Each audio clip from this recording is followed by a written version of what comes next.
As you know, we use this platform to share stories of resilience. And today I have a very special guest.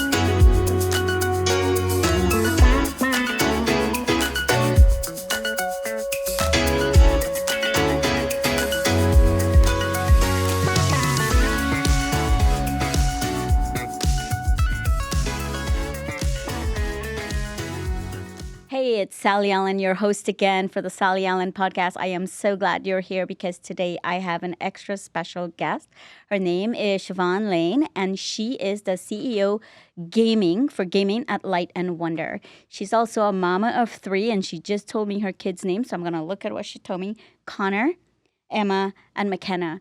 As you know, on this podcast, we normally talk about mindset and we go deep into who the person really is.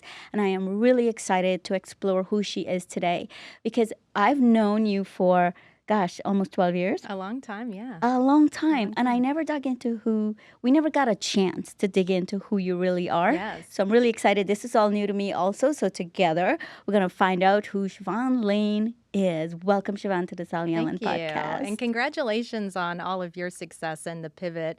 We did know each other in kind of a prior life, but it's just been so exciting to watch you from the sidelines and everything that you've built over the last few years. So congratulations. I received that. Thank you so much. Yeah. I appreciate it.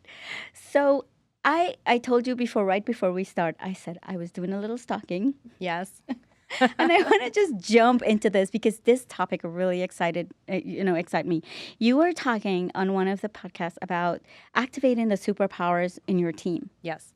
And I love that because when we talk about superpowers, here's when I was working out this morning and I listened to that and I had to stop the treadmill and I thought, man, what I saw was I saw Thor and I saw Iron Man and I saw the Hulk. And when you bring all those together, it's fireworks. They each have their own skills together. Right. When you bring it to fireworks. So I want you to talk to me about that. When you say activating your team super skills, what does that mean, their superpowers? Yeah, and it's really to achieve this kind of exponential outcome, right? And it's exactly that. How do you build a team, a diverse team that has all of these amazing superpowers? And when you bring them together, they're highly complementary. They, can challenge each other. They can, kind of own their own space. But when you bring all those superpowers together, it has this real exponential impact. So I love thinking about it through that lens when you're thinking about building a team and building talent and, who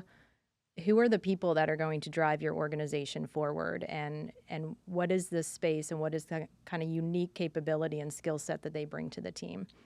I love that. And it's so unique to say it that way. I want to activate their superpower. I've never heard of that. But it got me thinking about a few more questions this morning as I was working out. I'm like, so you activate their superpower. And over the years, you've had somebody done that for you. Yes. And who's still doing it? That's a 2-part question. Yeah. And I think, as you grow in your career and especially as you assume leadership positions, you get to know yourself, a lot better. And I think that's a key attribute of leadership is that you really get to know yourself at the core and define who you're going to be as a leader. And in that, defining what your superpowers are and what are you going to bring to the team. And also have a level of self-awareness around maybe what your shadow self is, like, when that shadow self can appear and how do you make sure that you really stay on top of controlling that and make sure that doesn't come out because, we all hear this term shadow of the leader and that can be very powerful in a good and a bad way. So, I think going on that journey of leadership and really getting to know yourself and self-reflection. And, I think one key theme you'll hear me talk about is surrounding yourself with a team. I had a great team, great leaders kind of mentor me and help sponsor me as I continue to grow through my career. And, I was very fortunate to have those people and continue to have those people in my career journey. And then I try to play that role for others and really pay that forward as people come into my life and the organization at Light and Wonder. I love that. So are you okay to share a name with us? Someone who's been instrumental? Oh my gosh, lots of names. You'll recognize some of them, of course, Sally. I think starting with Toni Corsanos has always she's has been a wonderful. mentor of mine for many, many years. Jamie Odell has been, just this iconic leader that I've looked up to in so many ways. Matt and I have worked together for many, many years and has just been a great partner and colleague and leader, and just so many people that have been alongside me on my journey that I'm just so grateful for. Yeah, and I have to tell you, you guys have inspired me over the years watching your relationship with Matt. And, Yeah. and I got to know Matt when he was at our former company a little bit more, and he's inspired me so much with his leadership. But Matt, this podcast isn't that about you. So let's move on. So you as a mom and three kids, how old are they? I have twins that are 12. That's Connor and Emma. And McKenna is my baby. She's 8 years old. Yeah. And this is always a fun question for me. What leadership lessons have you learned from your kids that you bring to the workplace? I'm sure there's some lessons you learned there that you could say, man, I have to take this to the workplace. Yeah. So many. I know we talked about this question beforehand, but the more I reflected on it, I was like, man, there's so many parallels. First of all, negotiation, I think, is one that came to mind immediately because, my kids are, you got to negotiate as a mom. You got to figure out which battles you want to fight when you're raising, strong, independent kids. I would say, I think there's a lot of parallels to how you show up as a parent and then leadership style. I'm very nurturing and empathetic with my kids, but you also have to know when to have a firm hand and, to set boundaries and make sure, you're being the parent, not necessarily a friend. So, and I feel like I take a similar approach in leadership. I tend to be an empathetic leader and take a servant leadership approach, but I don't think that needs to come without driving strong results and making sure that we're driving solid outcomes, because at the end of the day, I'm held accountable to driving results for the organization, for the stability and the health of all of our creators at Light and Wonder, and I take that responsibility very seriously. So I don't think, empathy and driving results are mutually exclusive. Right. You can have a style of leadership where you can be firm and hold people accountable and drive great results, but also understand that we're all humans at the end of the day and we all have stuff going on, and we need to be mindful of that and, be kind to one another and just empathize with what people might have going on beyond the four walls of the organizations that we work within. And I think as a mom, you're constantly, playing that role for your kids. It's like they're growing up, they're trying to find their own path, and you're there to help guide them. But you need to have a level of empathy and understanding of, the world that they're living in. Yeah. Yeah. I like that.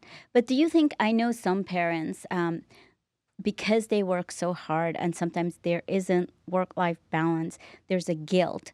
And so the kids get away with a little bit more when it comes to that guilt. Do you find yourself in that space sometimes? Oh, for sure. Yeah.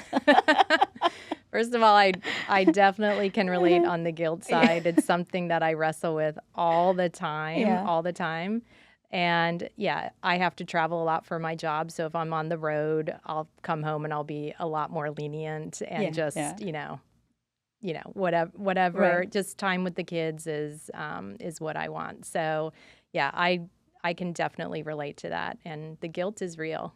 And thank you for being transparent. I asked that question because I think sometimes mom thinks they're a bad mom because they're a little bit more lenient because they were traveling or they were out, and it's okay to be that because you got to do what you have to do as a mom when you get home. I think there's a lot of, you just have to give yourself grace as a mom. Love that. It's just hard, and I get a lot of questions like, how do you do it? What's the secret? There is no secret. None of us have it figured out. As much as we like to make it look like we have it figured out, we don't have it figured out. There is no, secret formula that I can point to. It's just a constant juggle. And I think knowing that and accepting that, you have to make trade-offs. You can work and have a career and be fulfilled in that. You can be a mom that's present and raising your kids, but you're not going to be there for all of that all at the same time. You have to know that there are trade-offs that you need to be willing to make. And, it's hard. It's a constant juggle. And you have to give yourself grace along that journey because, you can't be there for everything, but, kind of take inventory of what's most important and what you want to spend your time and energy towards and be there for the important things. That is good. That's a good point you made because take time to figure out because you're being intentional. Yes. And it's not in the back of your head, I'm guilty that I'm not going to be able to attend this game. You already know you won't be able to attend it. Right. So you're not struggling with the guilt. So that's also a good point for moms. Yes. Just be intentional when you're setting that calendar. Just know I'm not going to be here. You talk to the kids about it in advance. Do you do that? I'm highly communicative. Yeah. That's just an attribute I have with anyone in my life, but kids especially, right? Yeah, Because they want that context and, they want to know. And so I communicate with them on, I'm going to be here and I'm not going to be here. We're going to make it for this. I'm not going to make it for that. And, they accept that. Of course, any child wants their parent there 24/7. They want them at every single event. I would say I make, a lot of it, a good majority of it, but I can't make all of it. And they understand that. And it can be hard for them at times, but I think that's a piece of this formula that's so important of working moms is that you have a team behind you at work, but more so at home that's going to support the decisions that you make, including a great partner. My husband, Eric, is very supportive and, he doesn't travel as much for his job. So he's there kind of holding down the fort when I'm on the road. And, you have to have that support system. It's so critical. Again, you have to have that understanding of your situation and your organization that you work in. But at home, you have to have the team behind you and that resource structure behind you that will allow you to do what you want to do. Yeah. So I look at you and my thought is as I watch you, I follow you on LinkedIn and throughout the past 12 years, I've seen your evolution. Yes. And I see you as a woman who inspired other women to think that I can have it all. Talk to us about that. I don't know you can say I can have it all, knowing through my journey that there are trade-offs that you have to make. So in essence, you can't have it all because there's things you have to trade off. So again, I think you just have to know that going into it. You can, I've heard this expression, you can have it all, but not all at the same time. And, I think you have to just, again, take inventory of what's important. I feel very fulfilled in my career and my role at Light and Wonder, and that's very important to me as a person.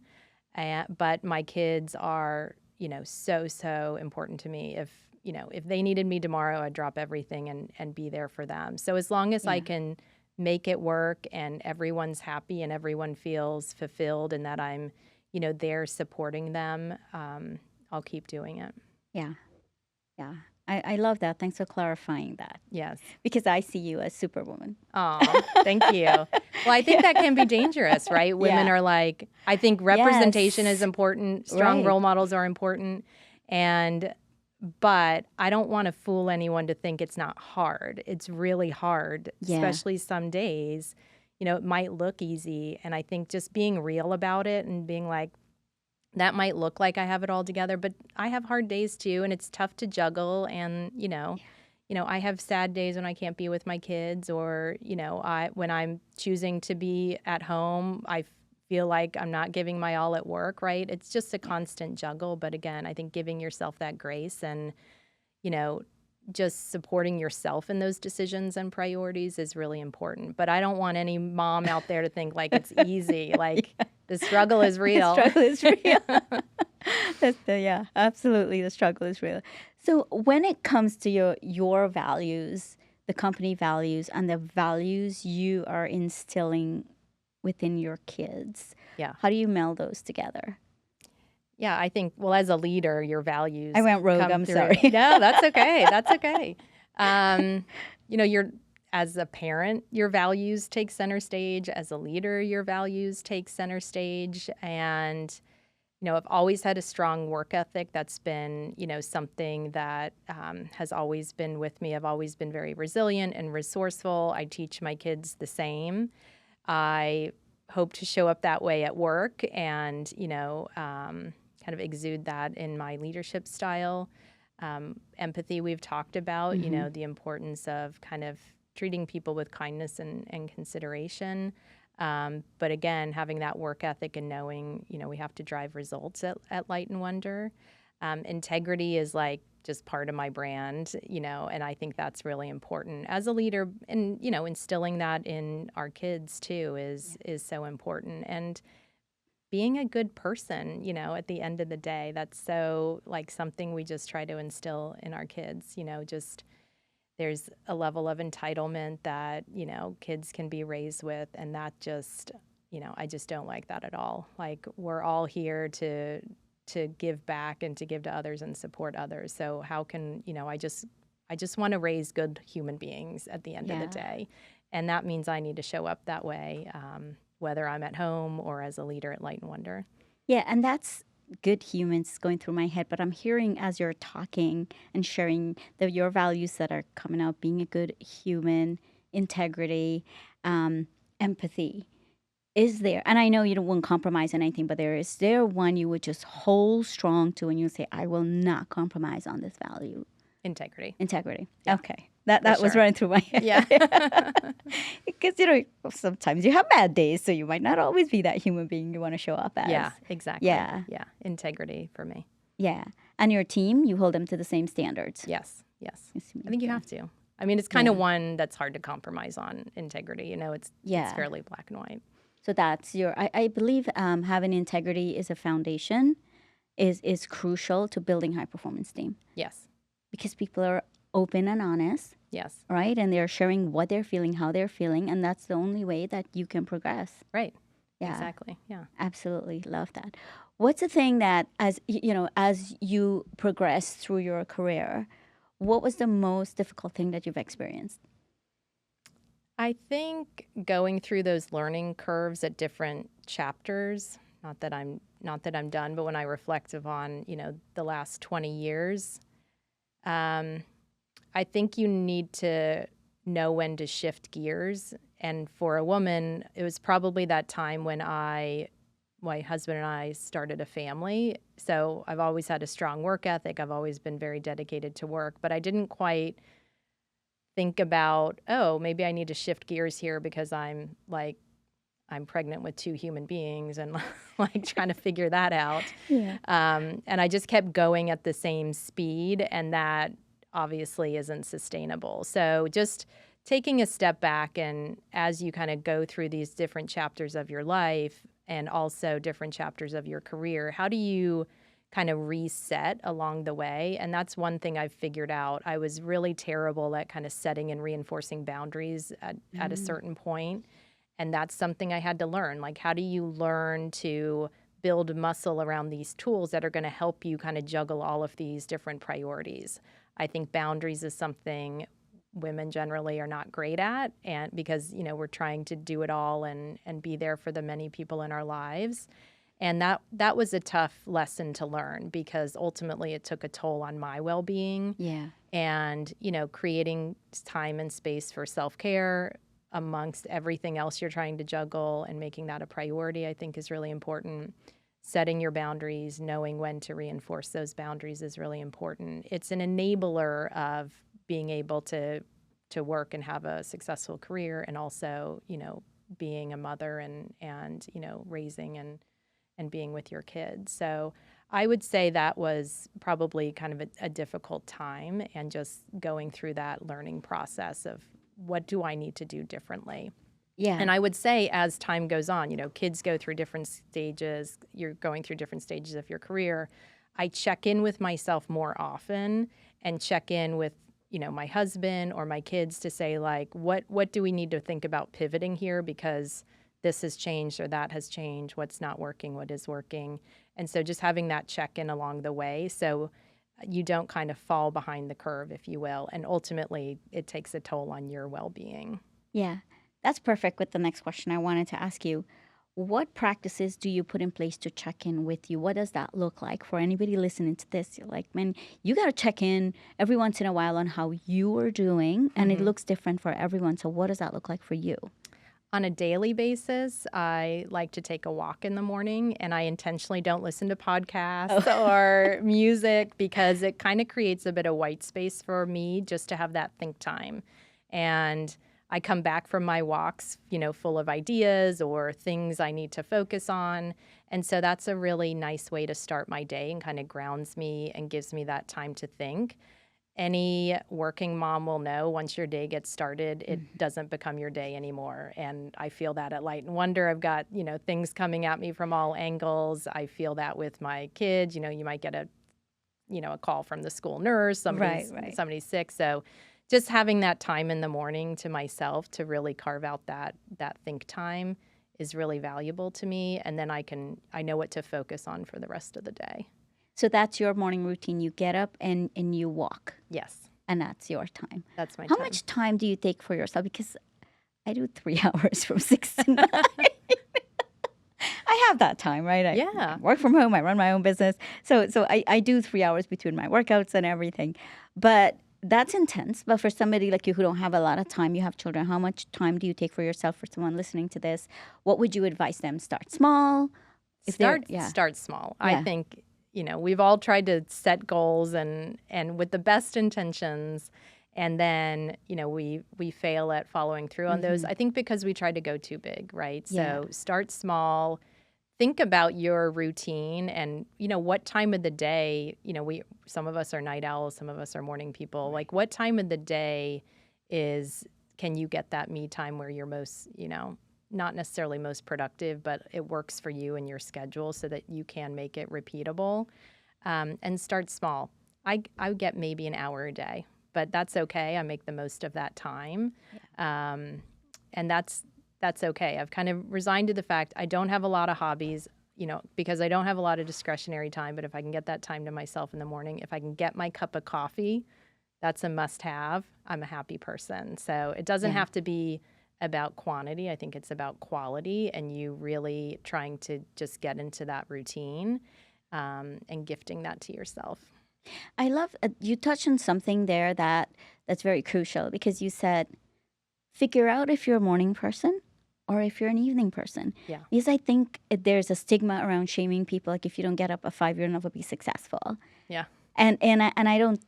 I am totally against that. I think you have to operate in when your creativity flows. Don't you agree with that? For sure.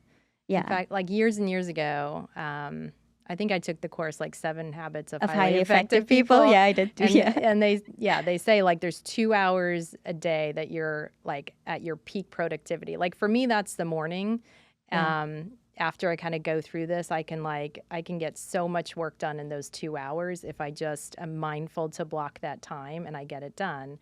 And that works out well for me because, like, again, once that time starts, there's so much being, expected of me from others. So, but for someone that might be from 10 to midnight or something, it's different. So I think design it around your natural tendencies and strengths, and then you're going to have more likelihood of success. Like why, push against the grain if it doesn't work for you. So I don't care about what other people say. Like whatever works for you. It's hard enough already to follow through with your best intentions and get into a routine. Like do what works for you. I did that the first year, telling people you have to get up at 5 and you have to do this. And I realized as I'm coaching, people are different. Yeah, it's so different. So different. Some people love the night. They're night owls. Yeah, and completely. So I had to change that strategy once I realized that. So thank you for sharing that. Tell me what fires you up. What really fires you up at work or at home? Like what gets your blood flowing? Like motivates me? Yes. Let's see.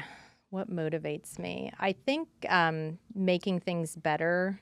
We've all gone through so many assessments by this point in our career. So I always kind of felt this way, but I didn't really have it defined. But intrinsically, I'm motivated to change things and make things better, which is why I'm very much attracted to transformation programs and companies. I went through that journey at Aristocrat.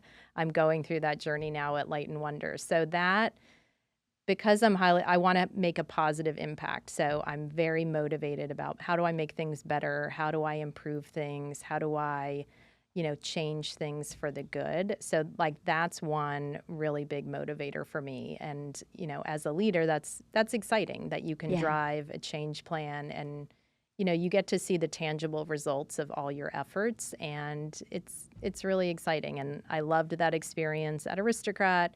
I love what we're building at Light and Wonder. It's very exciting. So I think it's very rewarding as, you put a lot of time and energy at work, and that's one thing that I'm intrinsically motivated by. Yeah. And then on the flip side, what drives you crazy? Oh my gosh. I think you had a question about pet peeves. Is this the one that we're going with? A couple things. Didn't take me long to think about this answer. Grammatical errors drive me crazy. Also, That's certain forms of laziness, when people who litter. Oh yeah. Don't yeah. litter. Yeah. Return your shopping cart. little Let's all things. make do our part in societies, to make our community run the way it's supposed to run. So just do your part. I'm going to assume people who don't pick up their dog poop drives you crazy. Oh my gosh, you have no idea. Just do your part. I would stop people in my neighborhood. Would you? Oh yeah. Yeah. I'd be like, dude, are you going to leave that there? Yes. I'm for you. not shaming them. I'm just like, you have a big dog, so you understand what this is. Yeah. This thing. Imagine if everyone did that. The state of your neighborhood. Oh. Oh my gosh, that's such a fun question. So when you look at I know I assume you're a planner. Very much so. And when you look out the next 10 years, where do you see yourself? Yes. I get this question from people I mentor, did you have it all planned out? I am a planner. I'm very much a planner. But funnily enough, I didn't have this master plan for my career. I just kind of took opportunities as they come up, because I think it can be, you might be too tunnel visioned if you have too much of a master plan. This is where I'm going, by when. And you might miss out on some really great opportunities along the way that maybe you didn't even consider. And I think it's risky to kind of get yourself into that way of thinking, because you never know what might come your way, and it might look different than what you anticipated. So I never really had this grand plan that I was going to be in this role by this age. I just kind of took the opportunities that came along. I trust my gut a lot and my instinct a lot. I certainly do my due diligence and my homework, but sometimes I just kind of know when the right opportunity comes along. I'm not a big risk taker, but I know when this opportunity came to leave Aristocrat, that was, it was a big kind of fork in the road. And I just knew that, I'd kind of hit a ceiling and I was just ready for a change, and that I needed to grow into my potential. And this was an opportunity where I could do that. So I trust my instinct on those things too. But yeah, I never had a master plan, despite being a big planner, and that's a skill set and a strength that allows me to do everything that I do. But in this case, funnily enough, it wasn't necessarily the path that I took. Yeah. They talk about different types of leader. They're the coaching leader. They're the authoritarian type of leader. What type of leader? I see you as this quiet leader, but when you speak up, or when you give your input, it's so powerful. But you tell me, what type of leader do you think you are? When we look at styles, I'm definitely democratic, okay, servant, and transformational are kind of my blended three styles. I can be authoritative when I need to be, don't get me wrong. And I think that's what you learn as a leader, which style do I need to flex in certain situations? And how can you understand the whole span of styles and tap into the right style at the right time? But I would say my default styles are servant, democratic, and transformational, which speaks to my desire to change and make things better. But yeah, you got to flex different styles, depending also on the people that you're dealing with and the different situations and scenarios you're trying to navigate as a leader. It's, things are thrown at you that you might not expect. And I think that's, one of the challenging parts of leadership is you never know what the day will bring, and you need to be able to kind of flex those different styles depending on those situations. Yeah. Yeah. I would say during T2E, all those leadership type comes out. Oh, yes. Yes. That's a busy Right. It's a time. busy time, But yeah. you mentioned, I'm a quiet leader, which I am. I'm very much in listening Yeah. mode a lot. I think, I had to kind of deal with that from an imposter syndrome standpoint, because I think as a society, we have this kind of stereotype of what leadership might look like. Mm-hmm. And I knew I wasn't that type of leader. I have a different style. I listen a lot. But yeah, when I have something to say, it's going to be said, and I want it to drive impact and be meaningful. So, I had to kind of wrestle with that a little bit and get comfortable, with my style, knowing that I could drive just as much impact and it's okay to have a different style. And I think that's one message that, people should hear, that diversity in style and leadership types is okay. And it doesn't mean you can't drive the same level of impact if you approach it from a different angle. What I'm hearing you say is just be you. Yes. Just be Yeah. authentic. Just to be authentic. That's yeah. so important to me. Yeah. And it's like, can I be my authentic self? Find the courage to show up as my authentic Right. self. Mm-hmm. And will that be accepted, and also have the level of impact that, I intend to have in the role. So. Yeah, and would it be respected also? And I think as women, sometimes we underestimate how being our true authentic self could be respected. Yes. Because when we're trying to be someone we're not, it comes across and it shows. Yes. Yeah. People pick up on pick your up on- yeah. inauthenticity very, very quickly, and it doesn't feel good. And ultimately, you won't be successful if you're trying to be someone else or Right. trying to mimic a style that's really not natural to you. And I think you have to find the courage to just show up as you are meant to be. It doesn't mean you can't stop learning and growing and developing, Right. but I think leaning into kind of your natural strengths, like we were talking about earlier, Yeah. is just going to kind of propel you forward. Siobhan, I'm coaching a couple of leaders who refuse to wear pink in the workplace, and they love pink because they feel like they need to wear power colors. Oh my gosh, pink can be a power color. Yeah, and that's what I tell them. Pink can be power color. You're not being your true self when you walk in there with black because you don't like black. Yeah. I say wear the pink. Wear Pink's the not my pink. color. You will rarely see me in pink. But you know what? I kind of like the idea of, when I know I'm going to be like one of the only females in a room, like wear a dress, just Yeah. stand out a little bit. I think, I think wear the pink. Doesn't have love to be that. overly dominating, but you can still bring femininity and That's kind of right. balance it out, and don't feel like you have to blend in. You're different. I mean, people know you're the woman in the room. Like, why not just enhance it a little bit? Wear the pink. I love that because what you're actually saying, wear a dress and bring your feminine energy into the room. Yes. Yeah. But I think that the diversity that you're bringing is of value, and it's Yes. actually you being different. That's a great thing. And I know not everyone sees it that way, but it really is. And there's data and metrics that speak to this, but I think it goes to what we opened with. It's like diversity and superpowers, diversity of the team. That can only bring strength to the entire team. So I think embrace your differences and know that that's a real asset that you can bring to the team. And yeah, throw a little pop of color in there every now and again too. Yeah. So I know over the years you have some great male allies. Yes. You've been pretty fortunate in that sense. But as a woman in the workplace, what do you find is your biggest challenge?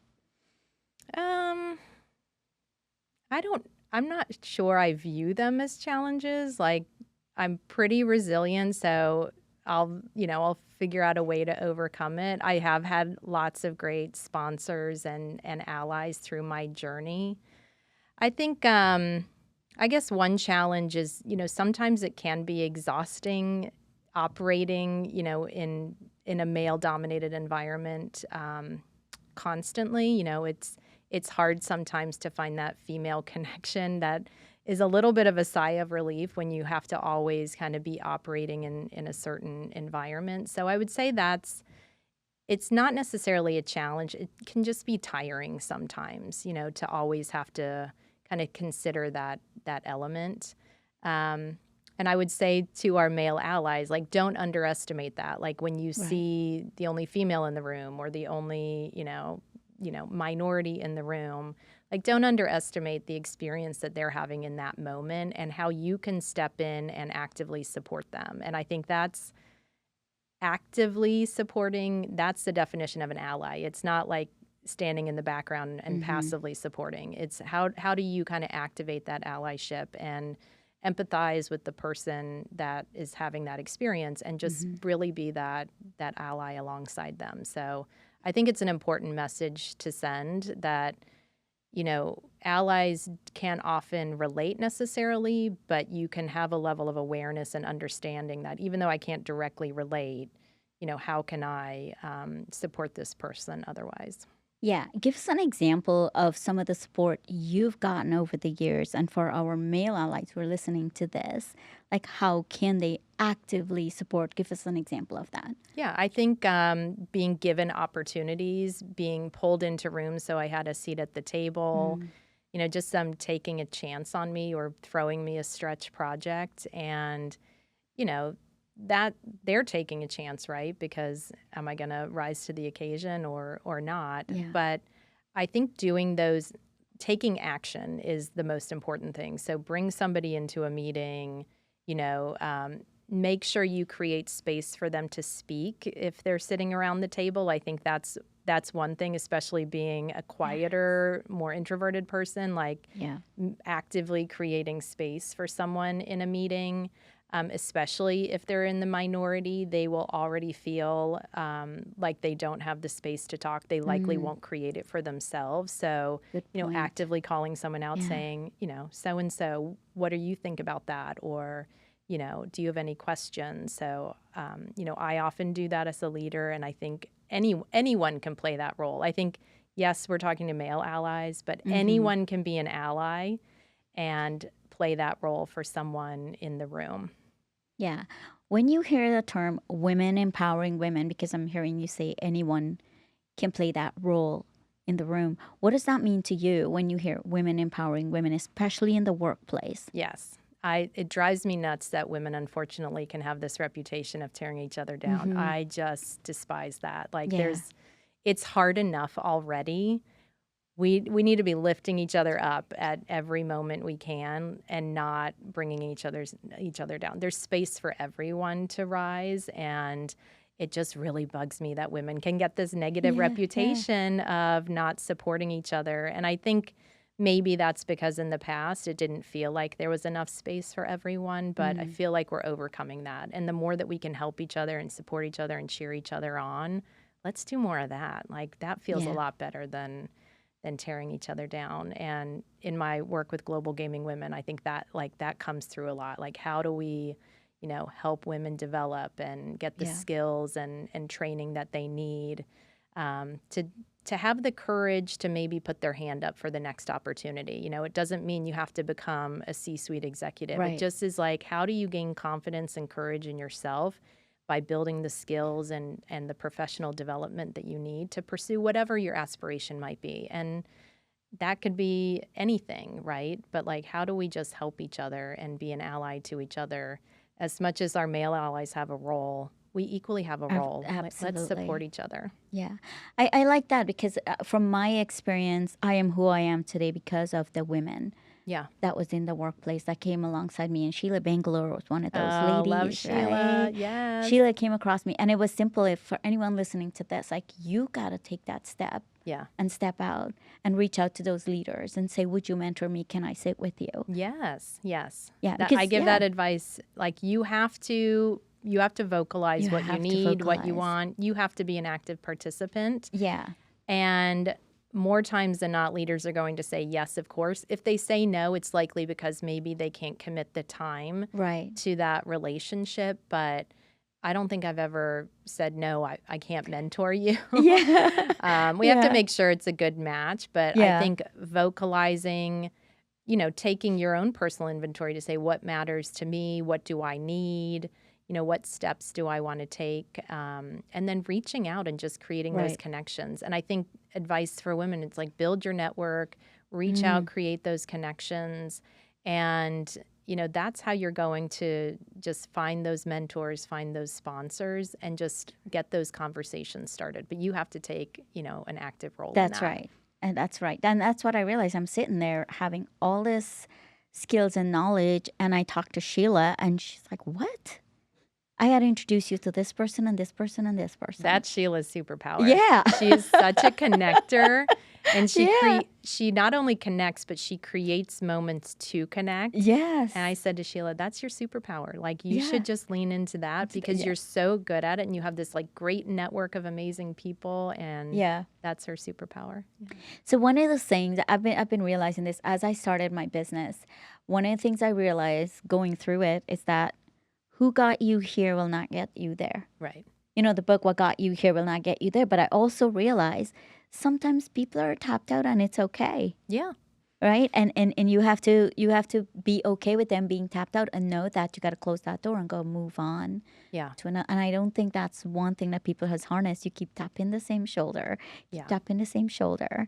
Or have you experienced that? Yeah. I mean, I You talk drop about people. this in Yeah. our team. It's like, or, the processes or products or whatever. Same goes in an organization. Like, what got us to this point isn't going to take us up the next hill that we have to climb.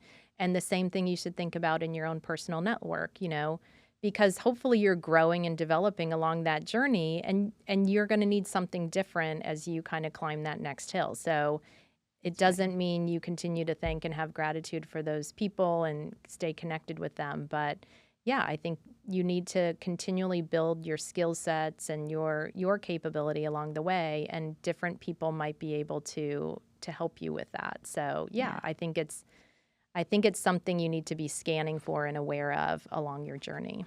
Yeah. So we talked about other people's superpower, and I don't think I tapped into your superpower. I forgot to ask you that when I started. What is your superpower? What is my superpower? Let's see.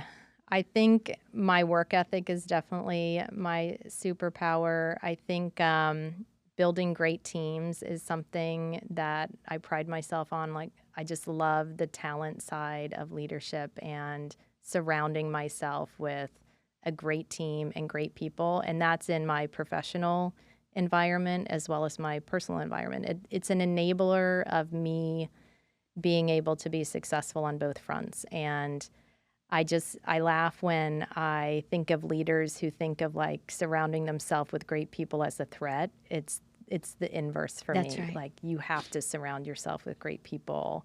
It is the only thing that will make you successful in my mind. And so I've always lived by that. And again, the same thing goes in my personal life. I have to surround myself with people that can help me do the things that I might not be able to have the time to do, so that I can focus my limited time on, the high value things. So in both aspects of my life, having a great team around you. And so, having the self-awareness and, looking through that lens to build that great team. I like to think about that as one of my superpowers. I love that, because that also the other type of leader is that confident leader. Because when you see someone is growing and they're getting to a level where you see them promoted, and even if they go to another company in your role that you're currently in, you'll be proud of Oh that. my gosh, yes. I'll be cheering them on. Cheering them on and Cheering be them proud on, of it. yeah. Yeah. Like, I, as a leader, have had that happen. And it's like, no one wants to lose a great person on their Right. team. But I would never, ever stand in the way of Right. them growing and building their career. And I'd be nothing but happy for them. And Yeah. know that you had a part in that and you had a hand in that. And, that's why we're doing what we're doing, is to Right. launch, the next generation of leaders into, Yeah. growing their careers. So, yeah. I love that about you, because it takes a lot of courage and confidence to be that type of leader. Yeah. So I love that. Yeah. So, what would you say? Well, I have a couple questions left before we wrap up. What do you do for fun aside from walking? You already said Well, that's not really the Okay. fun thing. Yeah. Let's see. I am a big foodie, so I love to just go out to eat, I would say is my hobby. I Yeah. also love music and I love singing. So that's kind of like my reprieve. And Are you a professional singer? no, Oh. I'm not a professional singer. Sally. You never know. You never know. It's my joyful place I go to when I need to just set everything aside. Yeah. I think music and singing is just something I just really enjoy. Yeah. So that led to the next question. That's why I asked you for professional singer. Is there something people don't know about you and they'd be surprised, like if they hear this about you? I think hearing that I like to sing actually, because I never would have.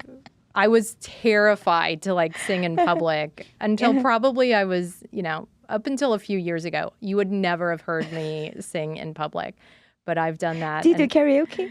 I love karaoke. Oh. I love karaoke.